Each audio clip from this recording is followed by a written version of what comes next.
Hello everybody! Happy quarantine day, whichever. Is anyone still counting? I don't think so. It's just the way it is now. This is life. But welcome to another video. I know it's been a few weeks, I apologize, but I'm excited for this one. This is actually a vintage ephemera box review. This box was sent to me by Amanda from Your Creative Studio. I will put her Instagram and website in the screen so that you can take a look at it. This is not her most recent box. This was actually sent to me a few months ago, but upon opening, I really wish I had opened it sooner because it is absolutely beautiful. She did send it to me for review, but it is not sponsored, so all of my opinions are definitely real, and I don't think it takes a lot for you to believe that because you can see how gorgeous everything is. I will go more into details later about the box, so let's just go into the actual items. The first thing are these stickers that look like old letters, followed by this really beautiful stamp, which you will see me use later. I am doing a journaling page using only the items in this box, so you will see everything put into use. Then we have this washi tape, which has a design of old stamps, like the kind that you would put in letters, followed by another ink stamp. This one is really cute because it comes in this, it kind of looks like a piece of a tree trunk of a little piece of wood. The design is a mailbox surrounded by some greenery plants. This one I didn't actually get to use on the journaling that we're doing today, but I will for sure use it at a later time. It is very cute. The next item is this set of 3 notepads. They are not sticky notes, just so you know. They are individual sheets. They are just glued together on the top binding, but there are 3 different designs, so you get that variety. The next item was one of my favorites just because it's really cute. I mean, it's tiny envelopes. How can I say no to this? I almost want to send just this tiny envelope to someone, but I know that would probably get lost in the mail system, so I won't. Maybe it will be part of a different letter, but it is this little envelope that you fold up yourself. Here you can see how to do it. And hello Dimitri, because he has to make an appearance in every video. He can't just let me film without him. Dimitri's my cat, by the way, just in case this is your first video that you're watching in this channel. But back to the box. The next item is this really thin,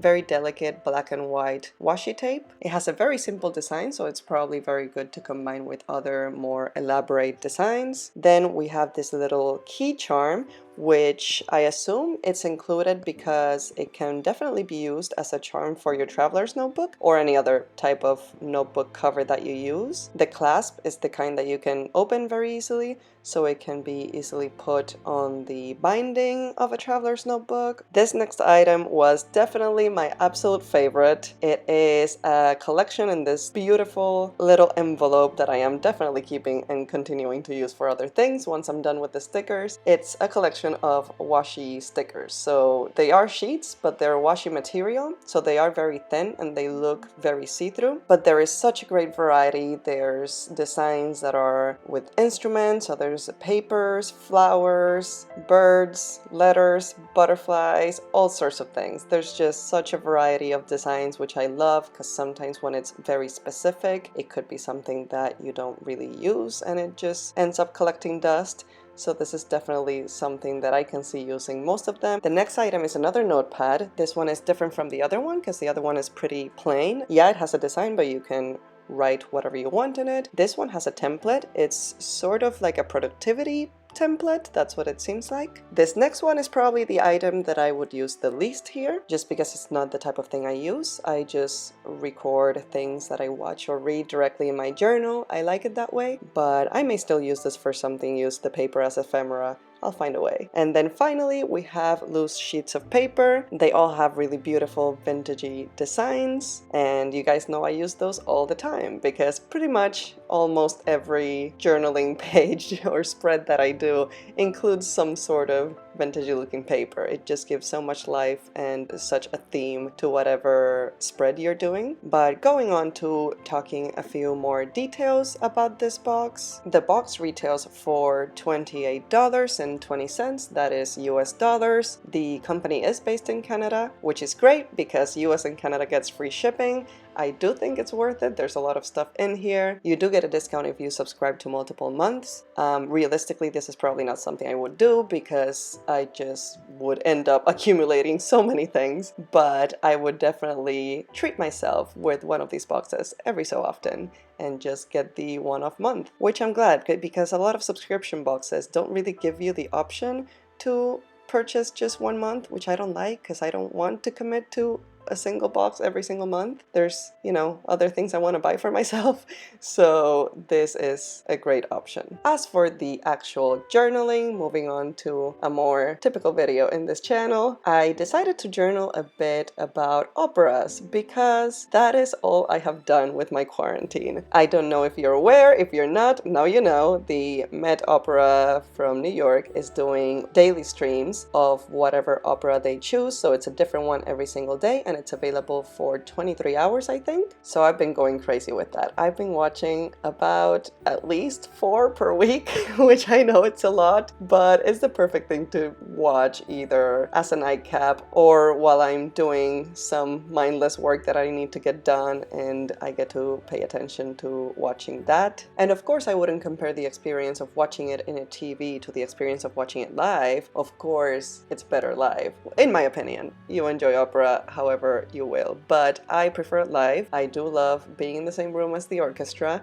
but to be honest, the TV experience does provide you with a whole other set of benefits. The main one being you get to appreciate the acting way more than seeing it live. Of course, you could bring binoculars to a live show, but you would have to be switching around from looking at the actors to looking at the super titles to looking at the scenery if you are using binoculars that are powerful. So the great thing about these live streams is you get a really up close and personal experience with the actors and with the set, and I honestly appreciate the details way more watching it this way. So no, it's not a substitute, but it is a different experience that has so much value for what it is. Moving on to the actual topic that I was journaling here, I found this quote by Giuseppe Verdi, who is one of my favorite opera composers and the one who did what has become my favorite opera, which is Il Trovatore. In case you want to look it up, it is absolutely beautiful. So I found this quote of his that translates to, "Let us turn to the past, that will be progress,"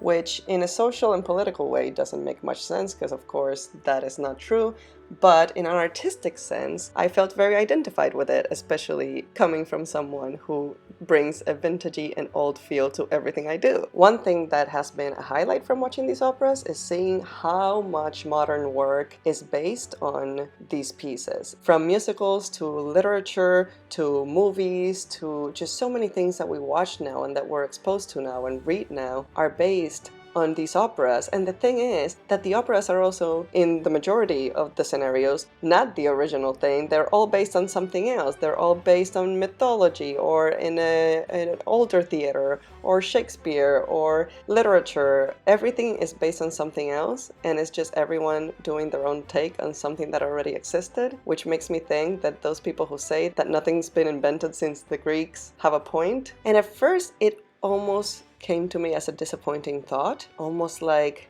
everything's a lie, like the current things aren't really original. But the thing is, going to the root of it, there's nothing wrong with it because it is original. You are taking something and creating something else with it, but what you're taking, yeah, in many cases you're making a new version of something or a different take on something, but in many of these cases what you're taking is the combination of emotions. And the truth is, yeah, we can make a lot of things, we can create new productions, we can bring in new ideas and current political thoughts and current social thoughts and current technology into art and into what we do, but we can't make up new emotions. And ultimately, the main thing that brings everyone together with art is the emotions, and that will always be the same. So while it's fun to make comparisons, watching old theater and old opera and reading old plays and books, making comparisons to recent things that have been done that are clearly inspired by it, it's not necessarily a testament to a lack of originality. It's, if anything, a testament to the fact that humans, in essence, never change.